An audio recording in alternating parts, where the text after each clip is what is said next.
କ'ଣ କହିବି?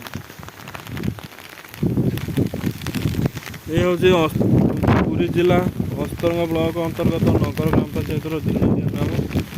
ଏଠାରେ ବାତ୍ୟା ଦାନାର ପ୍ରକଳ୍ପ ବହୁତ ଅଛି।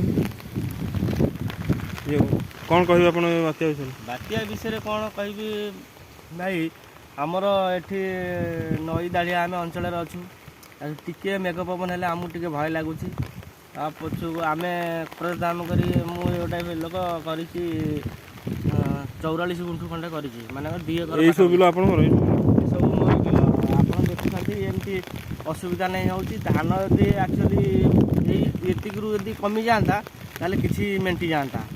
ଆଉ ଧାନ ଯଦି ଏଇ ଟାଇମ୍ରେ ଯଦି ପବନ ଯଦି ବେଶୀ ଅଧିକା ହେବାର ଅଛି ଆଶଙ୍କା, ଆଉ ଧାନର ଅବସ୍ଥା ବହୁତ ଖରାପ ପଡ଼ିଯିବ। ବିହନ ଗଣ୍ଡା ଏବେ ଆସିପାରିବନି। ଏ ଧାନ କ'ଣ ଆପଣ ଲୋନ୍ ଆଣି କରୁଛନ୍ତି? ଆଜ୍ଞା, ଲୋନ୍ ମୁଁ ବ୍ୟାଙ୍କ ସୁନା ଜିନିଷ ରଖିକିରି ମିନିମମ୍ 50,000 ଖଣ୍ଡେ ଆଣିଥିଲି। ମୁଁ କହିଲି ଘର ଦାମ କରି ଯାହା ଯେମିତି ଧାନ କରିଦେବି, ଆଉ ଆଣିକି ଆସ୍ତେ ଆସ୍ତେ କିସ୍ତି ସୁଝିଦେବି।